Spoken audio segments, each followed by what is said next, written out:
concurs care a evidențiat nu doar scriituri de eseistică, dar și minți deschise, libere, aplicate asupra prezentului pe care îl parcurgem și poate, cine știe, vom face cumva ca aceste lucruri scrise și premiate să fie publicate și să le putem citi cu toții. Pentru toți, cred că va fi în colecție. Partenerii noștri de la Fundația Culturală Memoria, prin domnul Cosmin Budeancă de prezent, de câțiva ani buni sunt alături de noi și publică eseurile premiate în revista Memoria. Dar vă promit că vom face special la ediția 10-a o carte cu toate eseurile câștigătoare.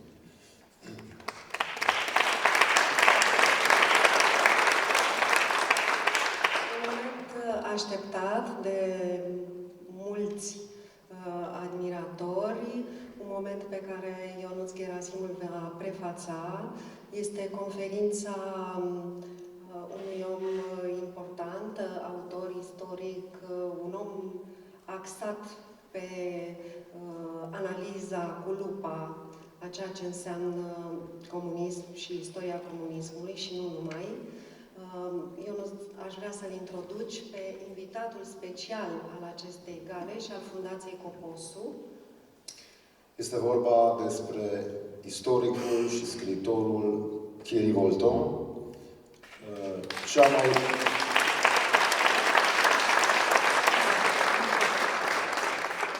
mai relevantă voce a istoriei comunismului din lume, care ne onorează în această seară o conferință despre comunism, despre libertate și despre viitor. Îi mulțumesc din toată inima pentru că a acceptat să fie alături de noi. Am avut marea onoare să-l cunosc la Academia Civică acum ceva timp și din acel moment am început să pregătim anumite lucruri, să pregătim anumite conferințe. În vară a fost la Festivalul de Film de la Râșnov și l-aș invita în scenă pe cel care reprezintă o voce cu adevărat importantă, nu numai în Europa, ci în lume. Monsieur Thierry Volton, je vous en prie de venir à côté de nous.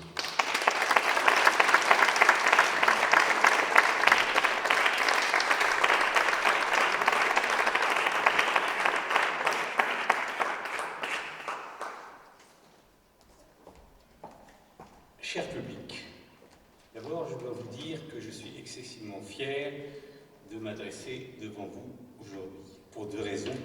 La première est que je suis dans cette ville de Timișoara, qui, comme vous le savez, a été à l'origine de la révolution qui a marqué votre pays, qui a marqué la chute du communisme, même si après cette révolution a été confisquée, comme nous avons eu l'occasion d'en parler ce matin dans une table ronde, première chose. Et deuxièmement, évidemment, je suis content de m'exprimer devant vous, compte tenu de circonstances de ce gala, qui fête l'un des hommes politiques les plus importants du XXe siècle chez vous. J'ai le redoutable privilège, si je puis dire, d'essayer de vous parler de ce qui reste du communisme aujourd'hui. Il y a beaucoup de choses à dire, et mon temps est évidemment limité, le vôtre aussi d'ailleurs, donc je vais essayer d'aller à l'essentiel. J'aime beaucoup une phrase d'un philosophe espagnol qui s'appelle Ortega y Gasset. C'est pas la phrase exacte, excusez-moi, mais c'est l'esprit de la phrase que je vais vous livrer, qui dit que si on veut comprendre son monde, celui qui nous entoure, le nôtre, celui d'aujourd'hui, il faut le regarder de loin. Le regarder de loin, ça veut dire le regarder avec l'œil de l'histoire. La loupe du présent, c'est l'histoire. Or justement, il se trouve que le hasard d'aujourd'hui, si je puis dire, mais est-ce un hasard? Vous savez, c'est très bizarre le hasard, c'est que cette date du 11 novembre, qui correspond au décès de M. Coposu, est aussi un autre anniversaire plus dramatique encore, le décès d'un homme, un anniversaire de grande importance pour l'histoire de l'humanité et qui est en direct avec notre propos concernant le communisme. C'est bien sûr, je parle du 11 novembre 1918, date de l'armistice, de la fin de la Première Guerre mondiale. En France et en Angleterre, aujourd'hui, ce jour est férié. Et vous savez bien, sans doute, savez-vous que les Anglais portent ce jour-là un espèce d'œillet en l'honneur des millions de morts qu'a fait cette guerre. Il y en a eu d'autres après, j'entends bien, des millions de morts pour d'autres guerres, mais celle-là a marqué particulièrement les esprits parce que c'était la première fois que le monde s'affrontait vraiment et que dans des conditions absolument barbares, même si la barbarie a continué et aujourd'hui nous en sommes témoins encore, mais dans des conditions absolument barbares et qui fait que justement cette guerre a marqué des esprits. Et cette guerre étant directe, si je puis dire, si on peut parler de direct en histoire, étant direct avec le présent qui nous occupe, c'est-à-dire à savoir le communisme. Parce qu'en vérité, j'aurais pu monter plus loin pour expliquer ça, j'aurais pu remonter à la Révolution française, par exemple. Mais je préfère m'arrêter là, d'abord parce que c'est la date, et c'est un hasard que je m'adresse aujourd'hui à vous ce 11 novembre, ça c'est vrai, mais surtout parce que je pense que, comme l'a dit Hannah Arendt, qui est une philosophe, comme vous le savez, qui a étudié en particulier le totalitarisme, elle a précisé, et je pense qu'elle a raison, que l'homme totalitaire, l'homme de masse totalitaire, est né de la Première Guerre mondiale, pour 3 raisons au moins. Il y en a d'autres, mais il y en a en tout cas ces 3 raisons. La première raison, c'est que ceux qui se sont affrontés dans cette guerre, dans des conditions absolument terribles, sur des champs de bataille où on avançait d'1 mètre, on reculait d'1 mètre, etc. Ce que d'ailleurs connaissent un peu aujourd'hui les Ukrainiens, mais il y avait des tranchées, la vie dans les tranchées était absolument inhumaine. Bref, ces hommes ont appris, ceux qui se sont battus, ceux qui ont été sur le terrain, donc, quel que soit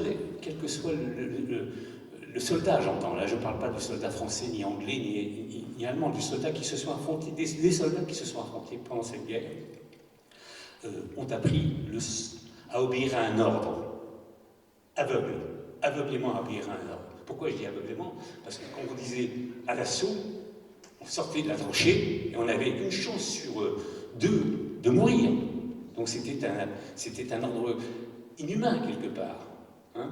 Et en même temps que l'obéissance à l'ordre, un autre aspect qui a formé l'homme totalitaire, c'est à la fois aussi l'égalité. Cette égalité dont le communisme s'est paré, faussement bien sûr, et on le sait, l'esprit d'égalitaire, peut-être que jamais autant que dans les tranchées, c'est ça qui est peut-être bizarre, peut-être que jamais autant dans les tranchées les hommes ont éprouvé. Pourquoi? Tout simplement parce que partir à l'assaut dans les tranchées, d'abord, quand on est dans les tranchées, vous aviez le capitaine, le sergent, le simple soldat qui était côte à côte, qui vivait dans des conditions inhumaines, je dis bien inhumaines, hygiéniques, d'une façon hygiénique, je n'ose pas vous décrire, mais surtout, quand ils partaient à l'assaut, ils étaient côte à côte, tout simplement. Et le soldat, et le capitaine, et le sergent. Hein. Et donc, c'est finalement la plus grande forme d'égalité, si je puis dire, et la seule forme d'égalité qui peut exister chez les êtres humains, c'est la mort, n'est-ce pas? Et donc ça a formé l'homme totalitaire, la masse totalitaire, comme dit Arendt.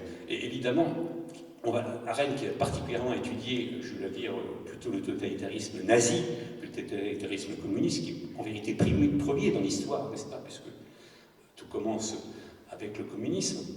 Mais justement, cette guerre, cette Première Guerre mondiale, a un rapport direct aussi avec la naissance du communisme. Lénine prend le pouvoir le 25 octobre 1917. La guerre est encore aux portes de la Russie. Hein. Le tsar est parti en février, chassé par une vraie révolution. Lénine profite de l'affaiblissement du pouvoir et fait un coup d'État et s'empare du pouvoir le 25 octobre 1917. Son premier décret est la suppression de la Chambre, de toute représentation, suppression des libertés de la presse, etc. Dès le lendemain, qu'est-ce que je disais dès le lendemain? Dès le jour même, dès le 25 octobre, les premiers décrets sont pris, totalitaires, pour, imposer sa loi, sachant que les bolcheviks étaient excessivement minoritaires dans le pays. Et donc c'est une minorité d'intellectuels, j'insiste là-dessus, parce que les bolcheviks étaient tous des intellectuels petits bourgeois, qui avaient décidé de faire la révolution à la place du prolétariat. Et d'ailleurs le prolétariat a dit très rapidement que ce n'était pas la révolution, c'était pas la dictature du prolétariat qui s'est mise en place le 25 octobre 1917, c'est la dictature sur le prolétariat. Donc, ce 11 novembre 1918, que l'on fête aujourd'hui, son 6e anniversaire en France, est un événement considérable et qui est en rapport direct avec nous. D'autant plus en rapport direct que de cette guerre-là va naître la Seconde Guerre mondiale, qui est la suite absolument logique de cette Première Guerre mondiale. Tout simplement parce que l'Allemagne est défaite cette fois-ci, et donc il va y avoir un sentiment de revanche qui va se mettre en place en Allemagne, et que va évidemment exploiter Hitler, et qui va amener à la Seconde Guerre mondiale. Sentiment de revanche qu'on peut éventuellement, parce que j'aime toujours les parallèles historiques avec le passé et le présent, mais on peut éventuellement, par exemple, dans la pensée poutinienne de Vladimir Poutine, on peut penser qu'il y a un sentiment de revanche dans la guerre qu'il est en train de mener en Ukraine, de revanche par rapport à la défaite du communisme dont je vais parler, et de revanche de reprendre éventuellement, non pas l'Empire soviétique, parce que ça, il sait bien qu'il ne pourra pas le faire vraiment, mais en tout cas un empire russe qui permet, et dont vous êtes éventuellement les victimes futures, je ne le pense pas, mais enfin bon, en tout cas vous êtes parmi les plans qu'il pourrait avoir. Donc, cette guerre va amener les bolcheviks au pouvoir. Cette guerre va avoir pour conséquence, 20 ans plus tard, ce n'est rien 20 ans en histoire. C'est un clin d'œil. C'est exactement ça, un clin d'œil. 20 ans plus tard, Hitler arrive au pouvoir. 1918, 21 ans plus tard, si vous voulez. Non, en réalité, pas vrai, excusez-moi, parce que Hitler arrive au pouvoir en 1933, donc même pas 20 ans, mais 20 ans plus tard, la Seconde Guerre mondiale est déclarée, 21 ans plus tard exactement, en septembre 1939. Et cette Seconde Guerre mondiale va avoir un rapport direct avec notre histoire, si je puis dire, avec ce dont je dois parler ce soir. Parce que, à la sortie de cette guerre, pour des raisons, disons, qui peuvent se comprendre, parce que je rappelle pour ceux qui connaissent mal cette histoire, parce que je pense que malheureusement la mémoire s'efface aussi de cette histoire-là, je pense que, parce que d'autant plus que la mémoire communiste a chassé cette histoire. Mais comme vous le savez sans doute, de 1939 à 1941, au 22 juin 1941 exactement, Hitler et Staline ont été alliés. Et que donc Hitler n'a pu envahir l'Europe de l'Ouest, comme il l'a fait, dont la France, que parce qu'il savait qu'il avait derrière lui une alliance avec Staline, qui n'avait pas une alliance de revers, qui risquait éventuellement de mettre en cause ses plans. Mais là, le pacte germano-soviétique, ce n'est pas seulement une alliance comme ça, c'est une vraie alliance. Le pétrole qui a été mis dans les tanks soviétiques, c'était du pétrole allemand, pardon, c'était du pétrole soviétique. Les pneus des camions qui roulaient sur les routes qui allaient être occupées, sur les pays qui allaient être occupés, c'était des caoutchoucs qui venaient de l'Union soviétique. Et d'autres choses encore que l'Union soviétique a donné, ou vendu en tout cas, aux Allemands pendant cette période-là. Après, comme vous le savez, puisque le 22 juin 1941, Hitler décide d'envahir l'Union soviétique, donc le pacte est rompu par Hitler, et non pas par Staline, qui voulait absolument qu'il se poursuive. Lui, il a trouvé ça très fructueux, vous comprenez. Hitler était en train de faire le ménage dans les pays capitalistes de l'Ouest, ça lui revenait parfaitement, ça, comme plan. Donc, Hitler rompt ce pacte, et à ce moment-là, nous allions, c'est-à-dire les seuls pays, en vérité, soyons clairs, le seul pays qui était à l'époque encore en guerre véritablement contre l'Allemagne nazie, qui est resté tout seul debout, l'Angleterre, donc, puisque la France était vaincue et occupée, ce pays donc décide par Churchill et par c'est naturel, je veux dire, on ne peut pas lui en vouloir évidemment, et il tend la main à Staline, et donc l'Union soviétique, la dictature stalinienne va devenir l'allié des démocraties, et on va oublier totalement dans les pays occidentaux, à cause de cette alliance, moi je dis plutôt à cause, selon mon propos, on va oublier évidemment les millions de morts qui sont morts en Ukraine, l'Holodomor de 1933, qui sont morts de faim, on va oublier évidemment les déportations massives, on va oublier la Grande Terreur, 1 800 000 de morts en 18 mois, fusillés. Bon, tout ça c'est oublié, la mémoire occidentale efface tout ça, et donc nous nous trouvons alliés avec le camarade Staline. Et cette alliance va lui être excessivement bénéfique et évidemment va considérablement profiter au communisme, puisque à la fin de la guerre, et là vous en êtes la victime principale si je veux dire, à la fin de la guerre, l'Union soviétique, qui a d'ailleurs réussi à résister à l'Allemagne, et ça aussi ce sont des choses qui n'ont pas été suffisamment dites dans l'histoire et qui ont souvent été effacées des mémoires, c'est sans l'aide américaine, parce que je vous rappelle, excusez-moi, pour pour ceux qui ne connaissent pas vraiment cette histoire par cœur, et c'est normal, moi je la connais par cœur parce que j'ai tellement étudié, les États-Unis qui aidaient l'Angleterre dans cette guerre, qui fournissaient par des bateaux, etc., la livraison d'armes, etc., mais qui n'étaient pas engagées elles-mêmes. Un peu comme aujourd'hui, puisqu'encore je fais un parallèle, si je puis dire, un peu comme aujourd'hui le font les Occidentaux sur le front ukrainien, si je puis dire. Ils ne sont pas engagés en Ukraine, mais ils livrent les armements. Les États-Unis faisaient ça, bien sûr, à partir de 1940, lorsque la guerre a été déclarée vraiment. Mais ils n'étaient pas en guerre vraiment, et ils se rentreront en guerre qu'à la fin de 1941, parce qu'ils seront attaqués sur le théâtre asiatique, à Pearl Harbor, par les Japonais, qui sont alliés dans une alliance avec l'Allemagne et l'Italie, une espèce de triple alliance, Italie fasciste, Allemagne nazie et Japon impérialiste et d'extrême droite, il faut le dire. Bon, bref, sont alliés, et donc le Japon attaque les États-Unis à Pearl Harbor, dans le Pacifique, et donc à ce moment-là, les États-Unis entrent en guerre officiellement contre l'Allemagne aussi, ce qui amènera évidemment au débarquement de 6 juin 1944 et à la libération totale. Mais ce que je voulais vous dire, c'est pour ça que c'est des choses qui ont été rayées aussi, c'est que cette guerre dont Staline a tiré toute la gloire, parce qu'il en a tiré une gloire gigantesque, parce que d'abord, le pays a été envahi jusqu'à Moscou, et je vous signale que les troupes allemandes sont arrivées à 40 km de Moscou, en novembre 1941.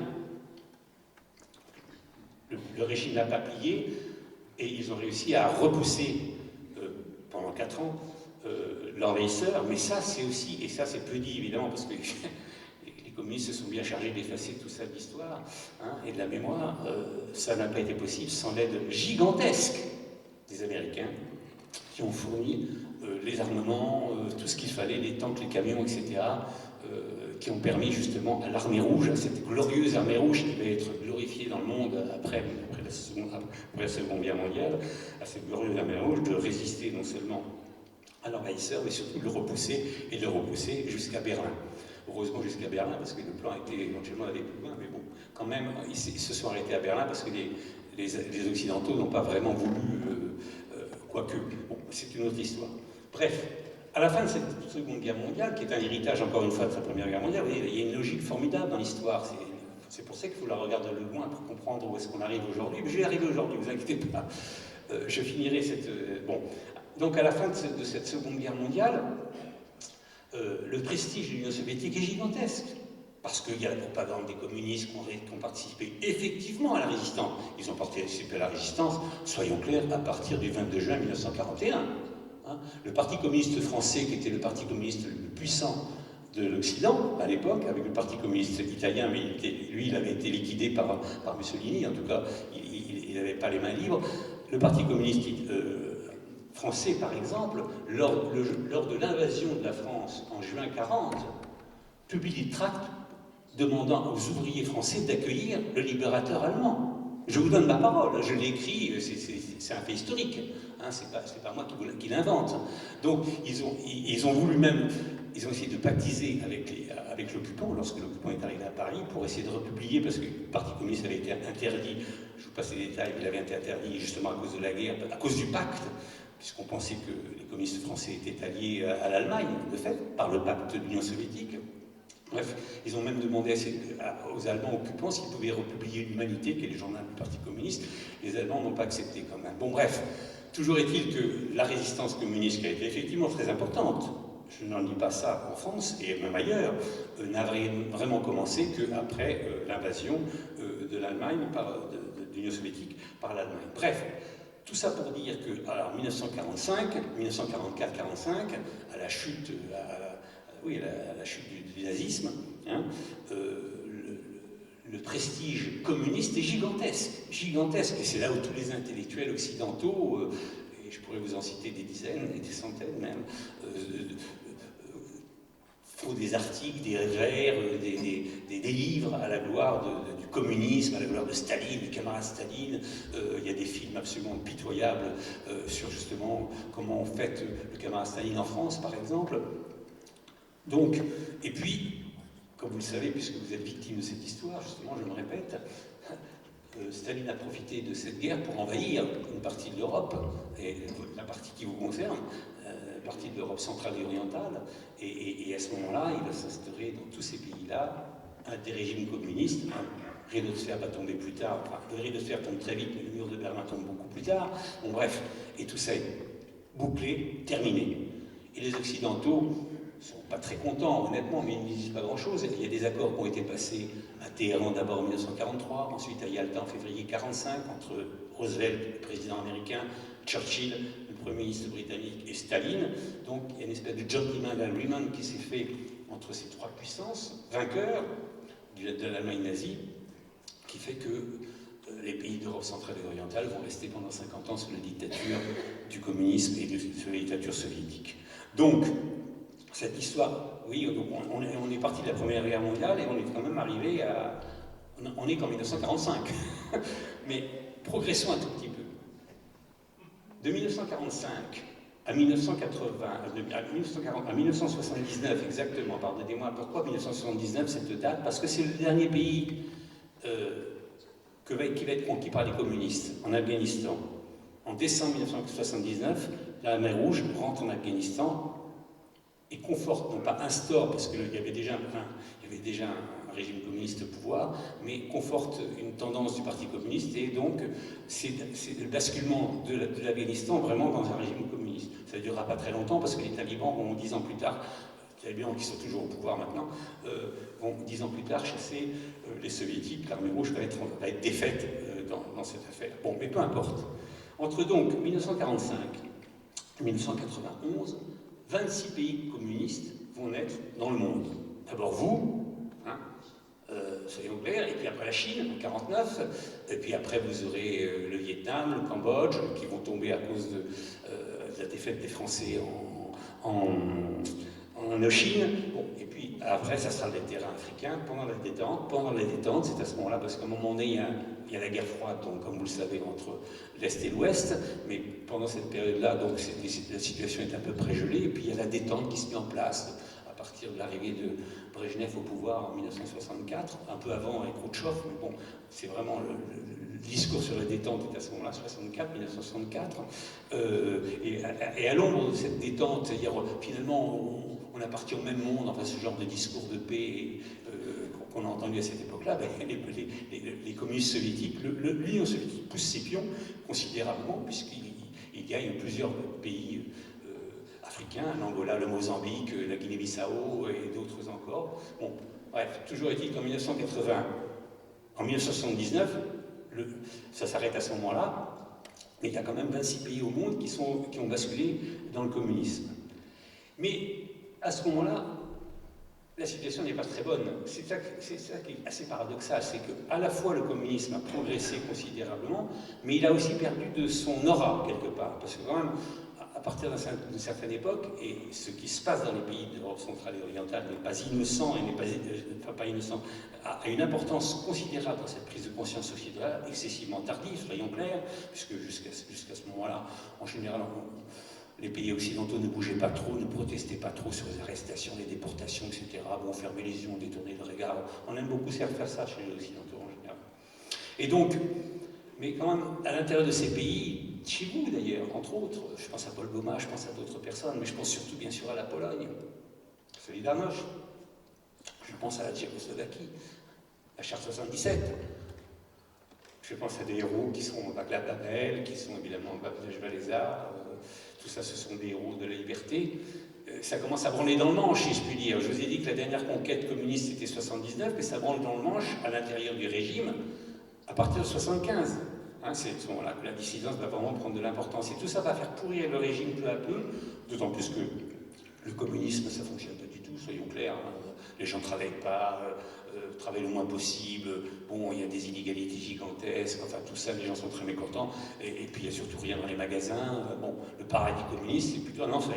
Hein, et ceux qui le vivent le savent. Et donc il n'y a aucune envie de se battre pour sauvegarder le communisme à l'intérieur du pays.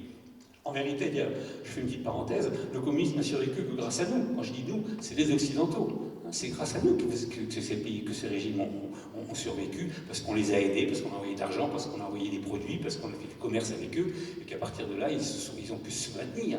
Mais s'il n'y avait pas eu vraiment ces échanges en Est-Ouest, si je puis dire, le communisme aurait pu chuter plus rapidement. D'ailleurs, j'en prends un exemple, excusez-moi, je fais une petite digression, mais qui est d'aujourd'hui. Mais si la Chine est devenue la deuxième puissance du monde d'aujourd'hui, c'est grâce à nous. Parce que nous avons investi des milliards de dollars, nous avons livré des bateaux, des camions, des avions entiers de matériel, de technologie de toutes sortes, hein, qui ont fait que la Chine est montée en puissance et qu'aujourd'hui elle se trouve être la deuxième puissance du monde. Donc finalement, la Chine a réussi ce que l'Union soviétique n'a pas réussi à faire, ça c'est clair.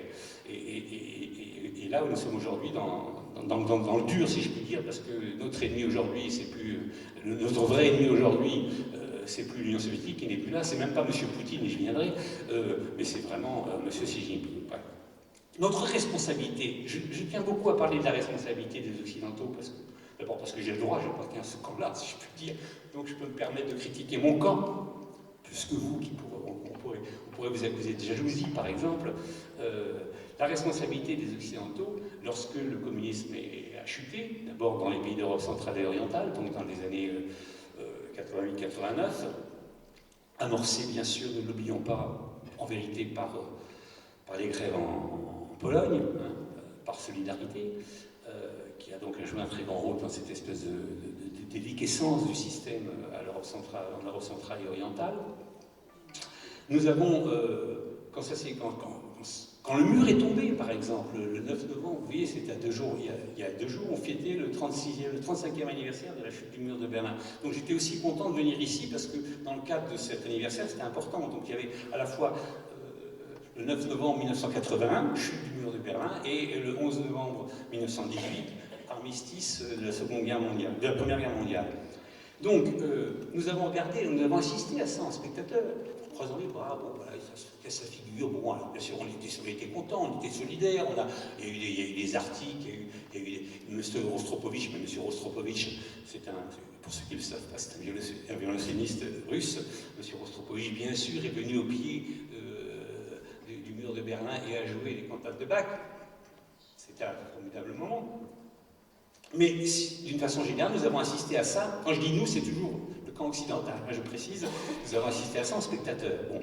Et là où notre culpabilité est encore plus grande, si je puis dire, c'est pas d'être resté les bras croisés. Après tout, qu'est-ce qu'on pouvait faire? On n'avait pas envoyé des tanks, évidemment, pour libérer, ça aurait été très compliqué. Et puis c'était plus le moment. Il aurait peut-être fallu le faire en 1945, certainement plus en 1989. Non, là où la responsabilité était grande, c'est pour... D'abord, je rappelle que l'Union soviétique va chuter définitivement le 25 décembre 1991, c'est-à-dire le jour de Noël, hein, en 1991, où le drapeau soviétique est descendu du Kremlin, hein, et le drapeau russe est hissé à la tête du Kremlin. Ça, c'est la date officielle de la chute du communisme en Union soviétique, et en Europe en général. Bon. Mais après ces événements considérables, puisque c'était 50 ans d'histoire qui s'effondrait, qu'est-ce que je dis 50 ans, puisque si on prend 17 comme poids de départ, ça faisait plus d'un siècle. Hein. Et donc, presque, non, moins d'un siècle, excusez-moi, enfin ça fait 80 ans. C'est que aucun compte n'a été demandé. Rien sur le drame absolu du communisme. Rien. Sur les millions de morts, je dis bien les millions de morts, parce qu'on pense qu'il y a à peu près 100 millions de morts du communisme. Donc ça veut dire, excusez-moi, parce que c'est des choses que vous le savez peut-être, mais qu'on a du mal à réaliser. Le système communiste a tué le plus d'hommes de toute l'histoire de l'humanité. Dans le temps imparti, n'oublions pas, c'est 70 ans, 80 ans, admettons. Donc 100 millions de morts en 80 ans, alors vous avez des drames absolus dans l'humanité. Vous avez l'esclavage, incontestablement, où il y a eu aussi des dizaines de millions de morts. Mais l'esclavage sur 2 siècles, donc c'est pas sur 80 ans. Vous voyez, donc en temps raccourci, si je puis dire, mais finalement, ce qu'on pourrait dire la seule performance du communisme, c'est le nombre de morts qu'il a fait. Ça vous plaît, hein? En tout cas, c'est moi ce que je pense, et c'est ce que je dis d'ailleurs souvent, la seule chose dont il faut qu'on se souvienne du communisme, c'est ses morts. C'est ceux dont il faut qu'on se souvienne. Le reste, on peut oublier. Donc la responsabilité occidentale dans cette affaire est très grande, parce qu'aucun compte n'a été demandé. Il n'était pas question, encore une fois, de faire un jugement type Nuremberg, par exemple, pour une raison simple, parce que ce matin je me suis exprimé déjà là-dessus, c'est que d'abord, l'Union soviétique n'a pas perdu une guerre. L'Allemagne nazie a perdu la guerre. Et comme toujours, quand on perd une guerre, il y a le jugement des vainqueurs. Et les vainqueurs ont jugé le nazisme, et donc il y a une condamnation du nazisme. Et de fait, d'ailleurs, depuis cette condamnation du nazisme à Nuremberg, vous n'avez jamais eu d'autres régimes nazis qui se sont réclamés du nazisme sur la Terre. Donc c'est bien la preuve que c'est l'utilité de ce type de jugement. Or, comme vous le savez, le communisme n'a pas profité de ça. Et au contraire, on a oublié, voilà, les millions de morts sont partis dans les limbes, même pas de nos mémoires, je vais dire, dans les terres glacées de Sibérie, à jamais oubliées. Et ça, c'est un grave problème. Je ne dis pas, encore une fois, je ne pense pas qu'il fallait faire, de toute façon, ça aurait été impossible, qu'il fallait faire un jugement de type Nuremberg. Mais au moins, une réflexion générale de l'humanité sur comment c'était possible, pourquoi, etc. Mais pourquoi ça n'a pas été fait? Et c'est ça la question qu'il faut se poser. Et c'est pour ça, et c'est de ce non-événement qui n'a pas eu lieu que nous héritons aujourd'hui et que nous nous trouvons dans une situation aussi compliquée aujourd'hui, et je vais y venir. Mais pourquoi ça n'a pas été fait à ce moment-là? Parce qu'il n'y a pas eu d'envie politique d'abord, et puis je pense fondamentalement, je l'ai écrit et Dieu sait si je me suis battu là-dessus, je pense fondamentalement que nous sommes tous coupables de cette affaire. Et oui, tous. Vous avez été victimes, bien sûr. Votre pays a été victime. Les pays qui ont été occupés par l'Union soviétique ont été victimes. Les pays communistes, les peuples des pays communistes ont été victimes. Mais nous, pourquoi je dis nous avons été coupables? D'abord parce que nous n'avons rien dit. Et pourquoi nous n'avons rien dit? Parce que nous étions très gênés aux entournures, comme on dit en français. Parce que, d'abord, l'idéologie, excusez-moi, est une idéologie occidentale, c'est une idéologie, je dirais, française, même, puisqu'elle est héritée de la Révolution française. Donc c'est une idéologie qui est née ici. Karl Marx est un occidental. Hein. Lénine est un russe, mais enfin bon, il a appliqué la théorie marxiste. Donc c'est une idéologie dont nous sommes quelque part, en plus, dans laquelle beaucoup de gens ont cru. Donc non seulement cette idéologie est autochtone, si je puis dire, de la culture occidentale démocratique, dont on est si fiers, hein, mais en plus, elle a été appliquée d'une façon terrible, et donc sans que nous disions rien. Et donc évidemment, au moment où il aurait fallu juger, non seulement quelques Pékins qui restaient vivants, Staline n'était plus là, Mao n'était plus là, Pol Pot n'était plus là, tous les grands criminels des régimes communistes n'étaient plus là. Donc c'était d'abord compliqué de faire éventuellement un jugement, mais même au niveau des jugements moraux, il aurait fallu attaquer nombre d'intellectuels occidentaux, nombre de dirigeants politiques occidentaux qui ont fermé les yeux, qui ont pactisé, qui sont venus, qui ont serré des mains, qui ont passé des contrats, etc., etc., etc. Bref, la culpabilité était mondiale, avec des coupables plus que d'autres, évidemment. Le bourreau qui a assassiné est même plus coupable que l'homme politique occidental qui a fermé les yeux. J'entends bien. Il y a des degrés dans la culpabilité, mais la culpabilité était mondiale et générale. Et je pense que c'est la raison principale pour laquelle ce jugement moral, cette réflexion historique absolument essentielle, je dis bien essentielle parce qu'on ne peut pas avancer dans l'histoire si on ne fait pas un temps d'arrêt sur les moments les plus terribles de cette histoire. Et Dieu sait s'il y en a eu dans l'histoire de l'humanité. Mais en général, il y a quand même des leçons qui sont tirées de ça. Or, les leçons ont été très peu tirées. Alors, nous avons assisté à quoi? Et je vais être assez rapide maintenant, parce que c'est une histoire dans laquelle vous êtes plus familier. D'abord, nous avons assisté à une reconversion formidable des communistes. Et là, j'en veux beaucoup, je ne vous cache pas, aux socialistes. Je fais rapidement une petite historique pour que vous compreniez bien les choses. Les socialistes avaient construit au XIXe siècle une deuxième internationale qui s'appelait l'internationale socialiste. Les communistes ont construit Lénine en 1919, a construit une autre internationale qui s'appelait la troisième internationale communiste. D'accord? Lorsque l'Union soviétique a chuté, lorsque les pays d'Europe centrale ont été libérés, les fonctionnaires, la nomenclatura communiste a rapidement trouvé à se reconvertir. D'abord, il n'y a pas eu très peu d'illustrations, comme vous le savez, et ils se sont reconvertis. Souvent, ils sont devenus des social-démocrates. Pourquoi pas? On passe du communisme au social-démocrate, et personne ne dit rien. Et les socialistes, non. Les vrais sociaux-démocrates, hein, Ceux de la deuxième internationale auraient pu dire non, non, on ne veut pas de vous, vous êtes des criminels, vous avez du sang sur la main. Pas de ça. Ils ont été intégrés sans problème.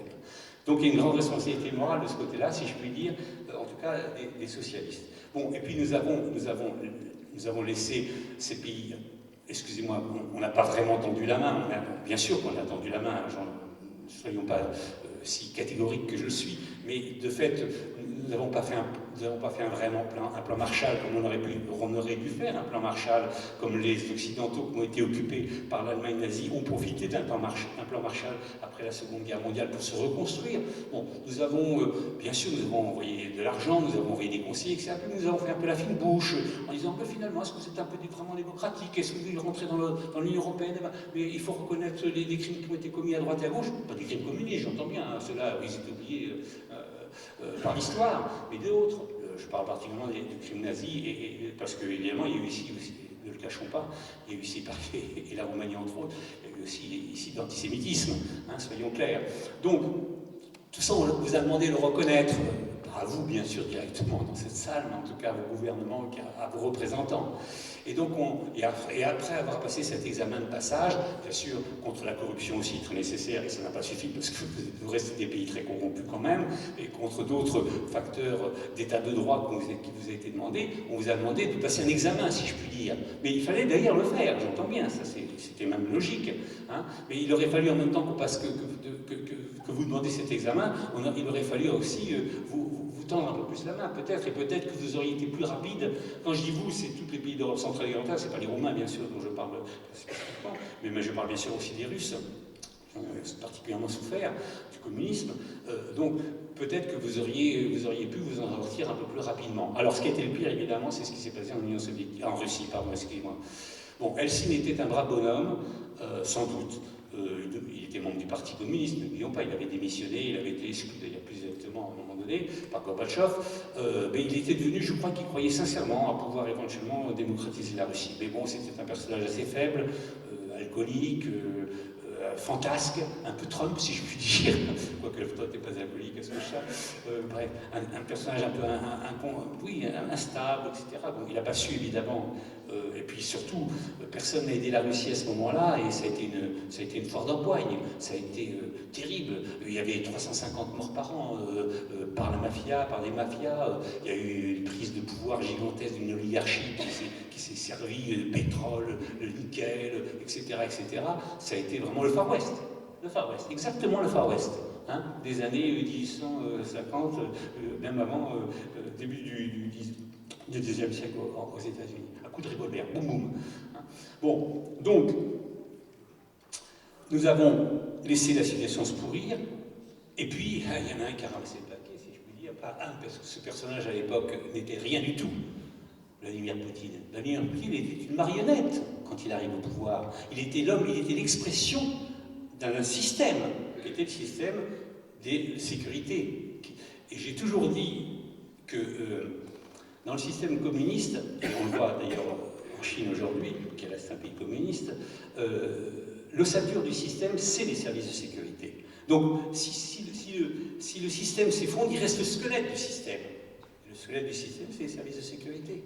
Donc, ceux qui vont prendre le pouvoir après le départ de Helsinki, c'est le SVR, le KGB, l'appareil sécuritaire, plus généralement la milice, etc., enfin tout ça. Mais vous avez connu un peu ça aussi d'une certaine manière, parce que la confiscation de la révolution en décembre, c'est l'armée qui va mettre au pouvoir le camarade Ileshku, qui est donc un membre du parti. Bon, donc vous avez grosso modo connu la même chose, ça s'est passé moins rapidement en Russie, et puis ça a duré, puisque nous sommes maintenant à un quart de siècle de gouvernement. Un quart de siècle, c'est très long quand même. Tout à l'heure, j'ai dit que 20 ans, c'était court en termes de succession de faits, mais un quart de siècle, c'est très long quand on subit une dictature, parce que c'est une dictature, évidemment. Bon, bref, Poutine prend le pouvoir, il n'est qu'une marionnette à l'époque, mais évidemment, il va se construire dans ce pouvoir.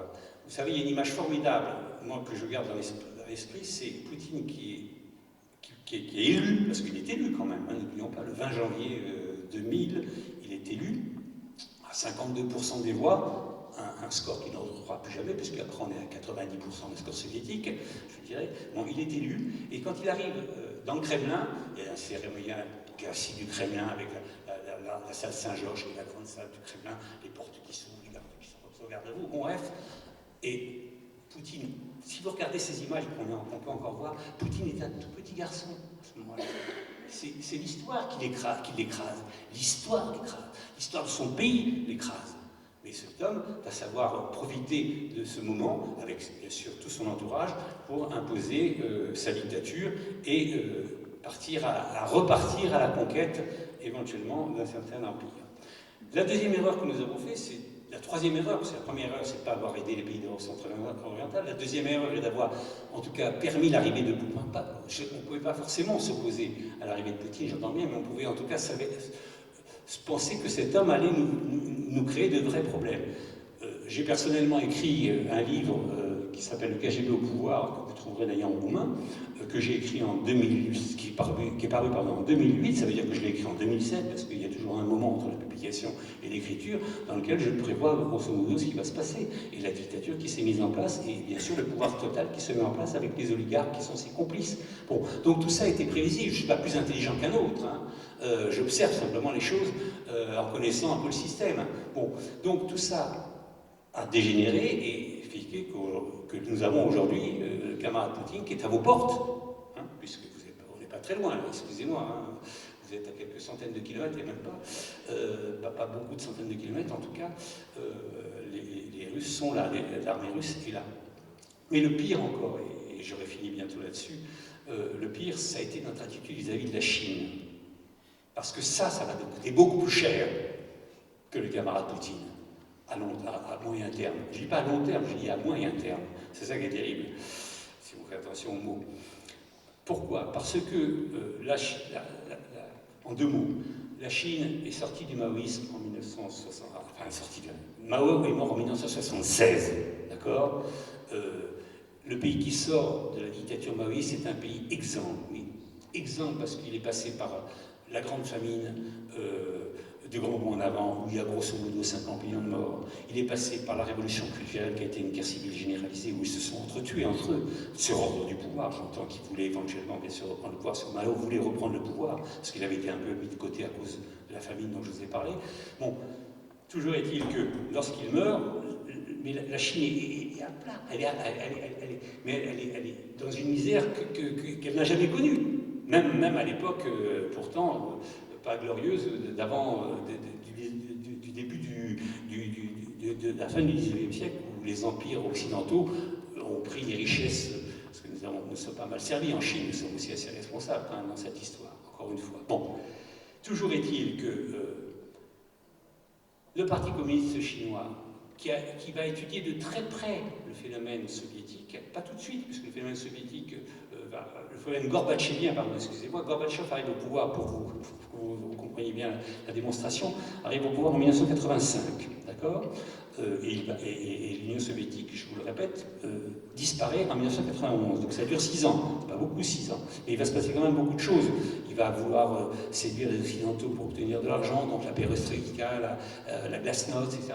Tout ça, c'est de la pommade, si je puis dire, ou des effets comme ça qu'on met pour essayer de séduire les Occidentaux. Pourquoi les séduire? Parce qu'ils ont besoin de cet argent, ils ont besoin des milliards occidentaux, ils ont besoin de la technologie occidentale. Je parle du système soviétique à ce moment-là. Bon, c'est ça l'opération gorbatchevienne. Et d'ailleurs, l'opération gorbatchevienne, elle a été utilisée dans les pays d'Europe centrale et orientale, puisque l'objectif de Gorbatchev était de remplacer les vieux sbires, avec leur vie triste, vieux, etc., du communisme, par des gens plus civilisants, plus jeunes, des communistes à visage humain, comme on dit. Vous vous rendez compte l'expression communisme à visage humain? Moi, je trouve ça toujours formidable, l'expression communisme à visage humain. Bon, ça veut dire que finalement, s'il n'a pas ce visage, il a notre visage. C'est drôle quand on y pense. Bon, ce que je voulais dire, c'est que donc cette opération n'a pas réussi, hein, et le système s'est effondré. Les Chinois ont observé ça à la loupe. Pourquoi ça s'est effondré? Quelles sont les erreurs qu'il faut voir qu'on fasse et tout ça. Et ils ont compris que si on trouvait un peu le couvercle de la marmite, un tant soit peu, un tout petit peu, comme ça, pour regarder comment ça cuit, et bon, on s'en prend plein la figure. Donc, ils ont décidé qu'ils ne feraient pas ça du tout. Donc, le parti ne cède aucun de ses pouvoirs, et par contre, on va séduire les Occidentaux parce qu'on est un pays pauvre et qu'on a une main-d'œuvre bon marché, corvéable à merci, hein, et que c'est très bon pour le business. Hein. Donc, pour faire des achats, d'abord aussi pour les consommateurs, parce que même s'ils sont pauvres, ils peuvent consommer. Bon, et ils font miroiter leurs 1,4 milliard d'habitants, et là, les Occidentaux, ils vont comme en 14-18, j'allais dire, avec leurs milliards, 500 milliards de dollars ont été déversés, d'investissements ont été mis en Chine, des colossales, et toute la technologie a été fournie, les Chinois en ont profité pour s'enrichir, pour enrichir le peuple, parce que le peuple chinois est bien plus riche aujourd'hui qu'il était il y a 20 ans, et aussi pour se renforcer et pour devenir, si je puis dire, la deuxième puissance du monde, comme je vous l'ai dit tout à l'heure. Donc j'en finis là. Je conclurai en disant que finalement, quand on observe cette histoire, toute cette histoire, quand on demande, comme c'est la question qui a été posée, que reste-t-il du communisme aujourd'hui? Il reste beaucoup, non seulement il reste beaucoup, mais il reste la menace principale. Ça, j'en suis intimement convaincu. Je vais être un peu pessimiste. En général, je ne suis pas très optimiste, je ne vous le cache pas. Mais bon, un peu pessimiste. Je suis convaincu. D'abord, si vous observez le monde qui est en train de se mettre en place, nous avons un arc ennemi qui se dessine de plus en plus, avec en tête de gondole, si je puis dire, Poutine. Deuxième tête de gondole, Xi Jinping. Troisième tête de gondole, Kim Jong-un, le numéro 1 de Corée du Nord. Et puis quatrième tête de gondole, je ne sais pas son nom, excusez-moi, mais l'ayatollah qui dirige l'Iran. J'ai oublié son nom, Khamenei, je crois. Bon, peu importe, ça n'a pas d'importance. Donc là, vous avez un arc déclaré, parce qu'il ne se cache pas, de vouloir faire la peau des Occidentaux. Non pas nous envahir, ils savent qu'ils ne pourront pas le faire. Ça serait très compliqué en tout cas. Ni forcément nous liquider, c'est pas ça qu'ils veulent, quoi qu'ils aimeraient tout bien, enfin ça c'est autre chose. Mais en tout cas, certainement prendre la direction du monde. Cette direction du monde qui, je vous le rappelle, a été mise en place après la Seconde Guerre mondiale, quelque part. Nous vivons dans un ordre mondial qui a été mis en place après la Seconde Guerre mondiale. Et donc, ils veulent en finir avec cet ordre mondial qui est dominé de fait par les Occidentaux et surtout par les Américains, évidemment. Donc ils veulent remplacer cette domination occidentale par leur propre domination. Alors on dirait pourquoi pas, après tout, oui, bon, il n'y a aucune raison que nous soyons, nous les Occidentaux, les dominants de ce monde et que nous dirigeons ce monde. C'est le raisonnement qu'on pourrait se faire. De quel droit nous l'avons? Sauf que, excusez-moi, je n'ai pas forcément beaucoup de sympathie pour l'Amérique d'aujourd'hui ou pour d'autres pays démocratiques, mais il vaut mieux encore un pays qui respecte des règles démocratiques que des pays qui ne respectent aucune règle démocratique, qui sont ces pays totalitaires. Puisqu'ils sont tous des pays totalitaires à leur manière, que ce soit la Russie de Poutine, l'Allemagne la Chine de Xi Jinping, la Corée du Nord de Kim Jong-un ou l'Iran. Donc, il vaut mieux encore un ordre démocratique ballant, insatisfaisant, tout ce que vous voulez, que ces gens qui prennent le pouvoir, qui prendraient le pouvoir sur un ordre mondial. Et ils séduisent beaucoup. Ils séduisent beaucoup parce que vous savez, les démocraties, ça se réduit beaucoup à l'échelle du monde actuellement. Comme une peau de chagrin, peu à peu. Alors, plus nous avons des difficultés à l'intérieur de la démocratie, avec le populisme, etc. Enfin bon, nous ne sommes pas non plus des paragons de vertu nous-mêmes. Hein. Donc nous avons aussi des problèmes de démocratie. Donc la démocratie perd beaucoup de terrain aujourd'hui. Et dans le tiers-monde, bien sûr, et en Afrique entre autres, et en Amérique latine aussi, et en Asie, bien sûr. Donc tous ces gens qui ont des idées, je parle de Poutine, je parle de Xi Jinping, particulièrement, qui sont les deux vraiment dirigeants de cette offensive, si je puis dire. Les autres ne sont que des fers-valoir, enfin ils suivent.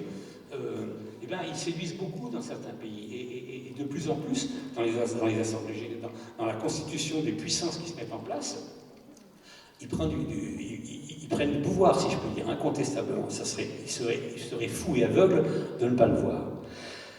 Donc pour conclure, si on demande quel est l'héritage du communisme aujourd'hui, je dirais que c'est un héritage qui est excessivement dangereux, qui risque effectivement de nous conduire à des extrémités terribles. Je suis très pessimiste, je ne vous le cache pas. Ma femme me dit souvent, parce que ça fait des années que je radote, à mon âge je radote un peu, vous savez. Je radote, je dis, on va vers une guerre mondiale. Elle me dit, à force de le répéter, tu vas avoir raison. Hein, bon, c'est un peu triste, mais je pense effectivement que si nous ne nous réveillons pas, tous les feux passent au rouge, tous, on n'en loupe pas un. On n'en loupe pas un. passe au rouge et on avance vers une catastrophe mondiale. Alors, je ne sais pas, alors je m'arrêterai là, je ne voudrais pas vous passer une mauvaise nuit, mais je ne sais pas comment cette guerre mondiale se fera, je n'ai pas forcément parlé d'une guerre nucléaire, je n'ai pas forcément d'une guerre d'extermination générale. Il y a de multiples façons aujourd'hui de faire la guerre. Pensez aux nouvelles technologies, vous savez, ils coupent les câbles sous-marins, on se retrouve à l'âge de pierre. Hein, bon, donc voilà.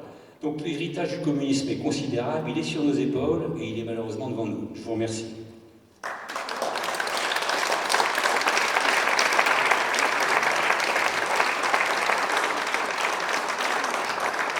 Merci beaucoup, cher M. Philippe. Et ici, je vous donne quelque chose de spécial. C'est une médaille faite juste un mois après le décès de M. Coposu. Et c'est marqué Corneliu Coposu, martyr al neamului. Et c'est de la part de la Fédération. Merci beaucoup à vous.